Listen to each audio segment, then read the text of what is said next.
ವಿದ್ಯಾರ್ಥಿಗಳ ಲಕ್ಷ ಕೊಟ್ಟು ನೋಡ್ರಿ. Conversion of percentage into decimal ಅಂದರೆ ಈ ಶೇಕಡಾಗಳನ್ನು ದಶಮಾಂಶ ರೂಪಕ್ಕೆ ಪರಿವರ್ತಿಸಿರಿ. ಇದನ್ನು ಒಂದು ಸಲ ನಾ ಹೇಳ್ದಂದ್ರೆ ಇವೆಲ್ಲ ನಿಮಗೆ ನಾಳೆ ಏನಾಗ್ತಾವ, ಇದು ಇಂಗ್ಲೀಷ್ ಮೀಡಿಯಮ್ಗೂ ಚಾಲು ಆಗ್ತದೆ, ಕನ್ನಡ ಮೀಡಿಯಮ್ಗೂ ಹೆಲ್ಪ್ ಆಗ್ತದೆ. ಇಂಗ್ಲೀಷ್ ಮೀಡಿಯಮ್ ಕನ್ನಡ ಮೀಡಿಯಮ್ ಎರಡೂ ಬೋತ್ ನಡೆದಾವೆ. ಈಗ ಇಂಗ್ಲೀಷ್ ಮೀಡಿಯಮ್ದವರು ಅಭ್ಯಾಸ ಮಾಡ್ಬೋದು. ಈಗ ನೋಡ್ರಿ ಏನು ಹೇಳ್ತಾನೆ, conversion of the percentage into the decimal, ಈ ಶೇಕಡಾಗಳನ್ನು ದಶಮಾಂಶ ಭಿನ್ನ ರಾಶಿಗೆ ಪರಿವರ್ತಿಸಿರಿ. ನೋಡ್ರಿ ನಾವೊಂದು 4% ಅಂದರೆ ಏನು ಮೊದಲು ತಿಳ್ಕೊರಿ. 4% ಬರೋಬ್ಬರಿ 4/100. ಇದರ ಅರ್ಥ ನೋಡ್ರಿ, 4/100 ಇದು ಶೇಕಡಾ ಚಿಹ್ನೆ ಯಾವುದೇ 4ರ ತಳಗೆ ಬರ್ತದೆ, ಭಿನ್ನ ರಾಶಿ ಆಗ್ತದೆ. ಹೆಂಗೆ ನೋಡ್ರಿ, 4 ತಳಗೆ ಎಷ್ಟಾಯ್ತು, 100 ಆಯ್ತು. ಈಗ ಕನಿಷ್ಠ ರೂಪಕ್ಕೆ ತರಬಾರ್ದು, ಯಾಕಂದ್ರೆ 0 ಭಾಳ ನಿಮ್ಗೆ ಹೆಲ್ಪ್ ಆಗ್ತದೆ. ಈಗ 2 ಸ್ಥಾನ ಬಿಟ್ಟು ಬಿಂದು ಕೊಡಬೇಕು. ನೋಡ್ರಿ 0 4, ಯಾಕಂದ್ರೆ ಈಗ ಆಲ್ರೆಡಿ ಒಂದು ಅದ, ಇನ್ನೊಂದು ನಿಮಗೆ ಬೇಕಾಗ್ಯದ, ಒಂದು 0 ಕೊಟ್ಕೊಂಡು ಮಾಡ್ಕೊಂಡು ಬಿಡ್ಬೇಕು. ನೋಡಿ ಇದನ್ನು ಹಿಂಗೆ ತಿಳ್ಕೊಬೇಕು. ಇದನ್ನು ಭಿನ್ನ ರಾಶಿ ಒಳಗೆ, ಭಾಗಾಕಾರವನ್ನು ಭಿನ್ನ ರಾಶಿ ಒಳಗೆ ಇಟ್ಕೊಂಡು ಆ 0ಗಳು ಎಷ್ಟಿರ್ತಾವೆ ಅಷ್ಟು ಸ್ಥಾನ ಹಾಕಿದ್ರೆ ಇದು ದಶಮಾಂಶಕ್ಕೆ ಪರಿವರ್ತಿಸಿದಂಗೆ ಆಯಿತು. ಇನ್ನು ಮುಂದಿನ ಲೆಕ್ಕ ನೀವು ಮಾಡಿರಿ. ನೋಡ್ರಿ ಈಗ ಸರಳದ ಇದು ಮಾಡೋದಾಯ್ತಾರೆ. ವಿಡಿಯೋ ಆನ್ ಮಾಡಿರಿ. ಎಲ್ಲರೂ ಬೋರ್ಡ್ ಕಡೆ ನೋಡ್ರಿ, ಬೋರ್ಡ್ ಕಡೆ ಲಕ್ಷ ಕೊಟ್ಟು ನೋಡ್ರಿ. ಇಂಗ್ಲೀಷ್ ಮೀಡಿಯಮ್ಗೂ ಹೆಲ್ಪ್ ಅದ. ಆಮೇಲೆ ನೀವು ಇಂಥ ಲೆಕ್ಕಗಳನ್ನು ಕಲ್ತೀರಿ ಅಂದ್ರೆ ನೋಡಿದ್ರೆ ಯಾವುದೇ ಸಣ್ಣ ಲೆಕ್ಕಗಳನ್ನು ಕಣ್ಣು ಮುಚ್ಚಾಕ್ಬೋದು. ಒಂದು 2-3 ರೌಂಡ್ ನೀವು ಅಭ್ಯಾಸ ನೀವು ರಿವಿಷನ್ ಹೊಡೆದ್ರಿ ಅಂದ್ರೆ ಇದರಿಂದ ಅಭ್ಯಾಸ ಭಾಳ ರಿವಿಷನ್ ಆಗ್ತದೆ ನಿಮಗೆ. ಅದಕ್ಕೆ ಹೇಳೋದು, ಲಕ್ಷ ಕೊಟ್ಟು ನೋಡ್ರಿ. ಮಾಡೋದಾಯ್ತು ಅಂತ ನಾ ತಿಳಿಸ್ತೇನೆ. ನೋಡಿ ಶೇಕಡಾ 18 ಬರೋಬರಿ. ಇದನ್ನು ಹೆಂಗೆ ಇಟ್ಕೋಬೇಕು, 18/100 ಅಂತ ತಿಳ್ಕೊಬೇಕು. ಇದನ್ನು ನೀವು ಹಿಂಗೆ ತಿಳ್ಕೊಬೇಕು. ಇದನ್ನು ಭಿನ್ನ ರಾಶಿ ಒಳಗೆ ಇಡ್ರಿ. 18 ತಳಗೆ 100 ಎಷ್ಟವ, 2 0 2 ಸ್ಥಾನವ, ಹೆಂಗಾದ್ರು 0.18. 2 ಸ್ಥಾನವ ಅಂದ್ರೆ 0.18 ಉತ್ತರ ಆಯ್ತು. ನೋಡಿ ಇದು 36%. 36% ಬರೋಬ್ಬರಿ 36/100 ಅಂದಂಗಿದು.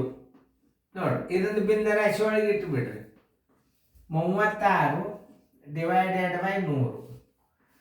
ಈಗ 0ಗಳನ್ನು ಹಾಕೋರಿ, 2 ಸ್ಥಾನ ಬಿಟ್ಟು ಬಂದು ಕೊಟ್ಬಿಡ್ಬೋದು. ಇದನ್ನು ದಶಮಾಂಶ ಭಿನ್ನ ರಾಶಿಗೆ ಪರಿವರ್ತಿಸುವುದು ಅಂತ ಅದಕ್ಕೆ. ಭಿನ್ನ ರಾಶಿಗಳ ಶೇಕಡಾವನ್ನಾಗಲಿ ಭಿನ್ನ ರಾಶಿಯನ್ನಾಗಲಿ ನೀವು ಹೆಂಗೆ ಇಡಬೇಕು ಅನ್ನೋದು ನಾಲ್ಕು ಮುಂದೆ ಮತ್ತೆ ಬೇರೆ ಬರ್ತಾವೆ, ಮತ್ತೆ ಆಮೇಲೆ ತೋರಿಸ್ತೀನಿ. ನೋಡಿ 25%.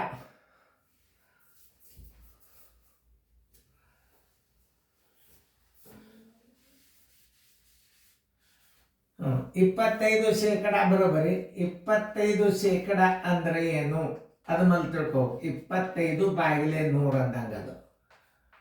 ಅದನ್ನು ಭಿನ್ನ ರಾಶಿ ಒಳಗೆ ಹೆಂಗೆ ಇಡಬೇಕು, ಮ್ಯಾಲೆ 25 ಇಡ್ರಿ, ತಳಗೆ 100 ಇಡ್ರಿ. ಇದನ್ನು ದಶಮಾಂಶ ಹೇಳ್ಯಾರ ಅಂದ್ರೆ 0 ಮೇಲೆ 0.25. ದಶಮಾಂಶ ಇಡ್ಲಿಕ್ಕೆ 0ಗಳೇ ಮುಖ್ಯ ಕಾರಣ ನಿಮಗೆ. ನೋಡ್ರಿ 75% ಬರೋಬರಿ 75/100 ಅಂದಂಗಿದು. 75/100. ಈಗ 75/100 = 2 ಸ್ಥಾನ ಬಿಟ್ಟು ಬಿಂದು ಕೊಟ್ಟುಬಿಟ್ರೆ ಮುಗೋದು. ನೋಡಿ 75. ಇಲ್ಲಿ ಬಂದಾಗ ಏನು ಮಾಡಬೇಕು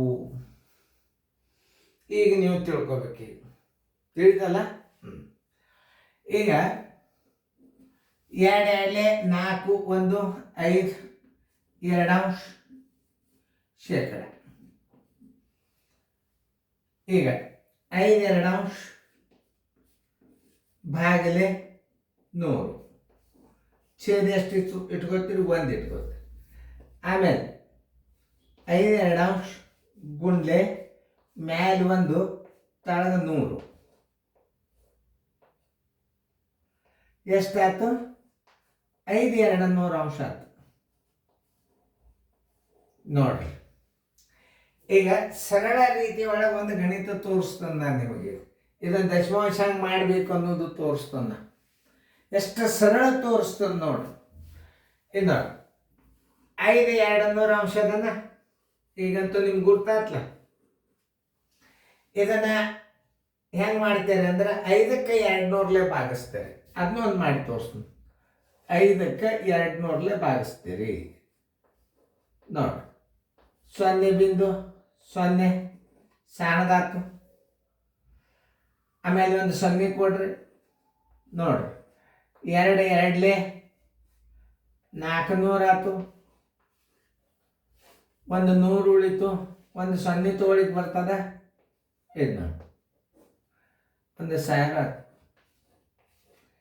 ಈಕ್ವಲ್ ಟು ಏನಾಯ್ತು? 0.025. ಈಗ ದಶಮಾಂಶದಾಗ ಮಾಡಿದ್ರೆ ನೀವು ಇದನ್ನು ಇನ್ನೊಂದು ರೀತಿ ಒಳಗೆ ತೋರಿಸ್ತಾನೆ. ಲಕ್ಷ ಕೊಟ್ಟು ನೋಡ್ರಿ. ಇದು ಇಲ್ಲಿ ಏನು ಮಾಡ್ರಿ, 100 ಆದಿನ ಮುಂದಿನ ಅಂಕಿ ಯಾವುದು? 10. 0 ಬರ್ತಕ್ಕಂಥ ಅಂಕಿಗಳನ್ನು ಇಟ್ಕೋರಿ. 10 ಆದಿಂದ 100, 100ಕ್ಕಿಂತ 200 ಸಣ್ಣದ. ಆಮೇಲೆ 100 ಆದಿಂದ 1000. ಓಕೆ, 1000 ಇಟ್ಕೋರಿ. 1000ಕ್ಕೆ ಭಾಗ ಹೋಗ್ತದಿಲ್ಲ ನೋಡ್ರಿ. ಇದು 205 ಇದು 205 ಏನಾಯ್ತು? ಒಂದು 1000. ಇದು 5 5 25 ಬರೋಬರಿ. 3 ಸ್ಥಾನ, ಇವು 2 ಸ್ಥಾನವು ನಾವು ಹಿಂಗೂ ಮಾಡ್ಬೋದು. ನಿಮ್ಗೆ 2 ರೀತಿ ಕಲಿಸಿದ ನಾನು. 200 500 200 ಬಂದದ. 500ಕ್ಕೆ ನೀವು 200 ಬಾಚಿದ್ರೆ ದಶಮಾಂಶ ಬರ್ತದೆ. ಇದು ಒಂದು ರೀತಿ ನಿಮಗೆ ತಿಳಿಸಿದ್ ನಾನು. ಹೆಚ್ಚು ಹಿಂಗೆ ಕಲಿತೇನೆ. ಆ 200 10 ಆದಿಂದ 100, 100 ಆದಿಂದ 1000, 1000ಕ್ಕೆ 200 ಭಾಗ ಹೋಗ್ತದಿಲ್ಲ. ಇಲ್ಲಿ 1000 ಇಡ್ರಿ. ಈ 200 ಬಾಚಿದ್ರೆ ಎಷ್ಟು ಬರ್ತದೆ? ಭಾಗಲದ್ದು 5 ಬರ್ತದೆ. ಈ 5 5 25 ಇಟ್ಟು 3 ಸ್ಥಾನ ಬಿಟ್ಟು ದಶಮಾಂಶ ಇಟ್ಬಿಟ್ರಿ. ರೈಟ್. 2 ರೀತಿಯಿಂದ ಗಣಿತ ತಿಳಿಸ್ತಿರ್ತಾನೆ ನಾನು. ನೀವು ಒಂದು ಭಾಗಿಸೆ, ಒಂದು ಕನ್ವರ್ಟ್ ಮಾಡ್ಕೊಳ್ಳೋದು. 10ಕ್ಕೆ 100ಕ್ಕೆ 1000ಕ್ಕೆ 10,000ಕ್ಕೆ ಡೆಫಿನೆಟ್ಲಿ ಸರಳಾಗಿ ಬರ್ತದೆ. ಇದೊಂದು ರೀತಿ ಕಲ್ತಿರಿ ನೀವು. ಆಮೇಲೆ ಈ ಕಡೆ ಇನ್ನೊಂದು ಇಲ್ಲಿ ಇದಕ್ಕೆ ಇದರಲ್ಲೇ ಗುಣಕಾರ ಮಾಡೋದು. ಇಷ್ಟೇ ಸರಳ ಲೆಕ್ಕ ನೀವು ತಿಳ್ಕೊಂಡು ನೋಡ್ರಿ. ನೀವು ಮುಂದೆ ರಿಪೀಟ್ ನೋಡ್ರಿ. ನೀವು ಹೆಂಗೆ ಸರ್ ತಿಳಿಸ್ಯಾರ ಇದನ್ನು ಮತ್ತೊಂದ್ಸಲ ಹೊಳ್ಳಿ ನೋಡ್ರಿ. ಚಂದಾಗ ನಿಮಗೆ ಹಾಗೆ ತಿಳಿಸಿರ್ತಾರೆ ಭಾಗ ಕಾರ್ಯಕ್ರಮದಾಗ ಅದನ್ನು. ಅದಕ್ಕೆ ನಿಮಗೆ ನಾ 2 ರೀತಿಯಲ್ಲಿ ತೋರಿಸಿದ್ರು. ಚಂದಾಗ ನೋಡ್ರಿ. ಮುಂದಿನ ಲೆಕ್ಕ ಬಿಡಿಸ್ರಿ.